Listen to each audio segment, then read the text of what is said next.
falling helplessly. It's incredibly compelling, and you can't help but want to sympathize with them and want to try to do something about it. It is a sight both disturbing and puzzling. Massive walruses plummeting to their deaths along the Alaska coast. We had to look for carcasses under there or something, so that wasn't pretty. As many as 5 dozen died in falls this past August in the Togiak National Wildlife Refuge. What makes it so puzzling? Walruses have rarely, virtually never been seen doing this anywhere else.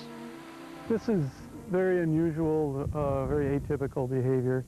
It would be strange enough if this had happened only once, but the walruses have displayed this bizarre and deadly behavior 3 times now over the last 3 years, leaving scientists searching for answers.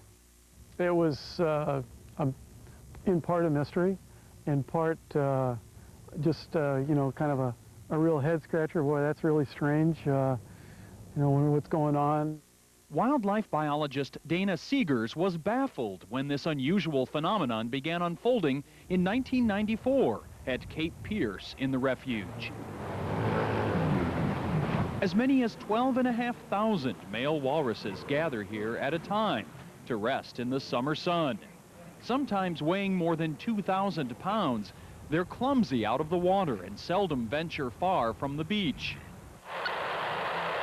That's why biologists stationed here to keep an eye on the herds were so surprised when a number of the animals made their way up to the top of a steep cliff one stormy day in 1994. Walruses are normally good navigators, migrating thousands of miles in the water. But somehow, when they ended up here, they were unable to figure out how to get back down a hill they had just come up. Perhaps hearing the rest of the herd on the beach below, some of the walruses head down the slippery slope. Other walruses see movement toward the edge, and the herd response is such that they follow the leader and ultimately slide right off onto the beach below. There's about 25 on this beach and 3 on Carlier Beach that we know of. So. As many as 120 have fallen to their deaths over the past 3 years. This guy in the water here, and you can see the broken shoulder. He's kind of flopping around the edge there. Officials at the Fish and Wildlife Service began trying to solve this mystery. What was leading walruses up to the top of the bluff? The first theory, that the animals were trying to escape severe storms down below, was proven wrong this summer. This year they had great weather when this occurred. The second theory, perhaps the sights and sounds of nearby people frightened them up the bluff. Is there boat activity offshore, or is there hunting going on? A lot of your first thoughts, you know, it's human related, or it's, you know, the observers, the way they're conducting their observations. After talking to observers, Seegers is confident that's not the reason either. Could it be some type of instinctive suicidal behavior? Seegers doesn't think so. It'd be to say that we know what is in the mind of a walrus and that we could understand that. And that's putting human thoughts and emotions into an animal that, you know, we can't do that. We don't have that kind of information. He feels there's probably a real simple reason walruses are climbing the bluff. It's too crowded below. Individuals are trying to find resting space where they're not being bothered by their neighbors. By using the bodies of others as stepladders, the animals have boosted themselves up off the beach, wearing down a small hill that used to prevent them from climbing up.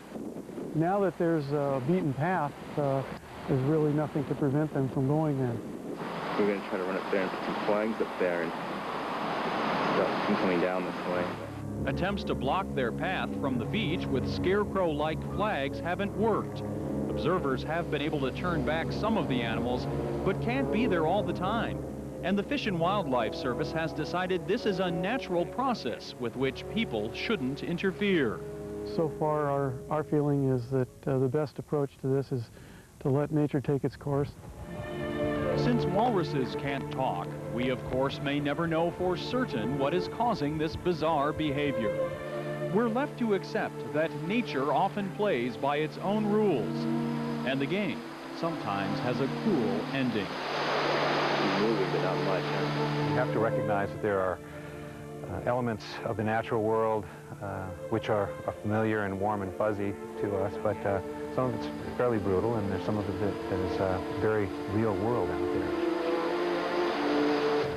Wow, 120 of the great beasts have died so far. There are 200,000 left. Now, the tusk from the deceased walrus is actually sold, and the money from that goes to support nonprofit groups in Alaska.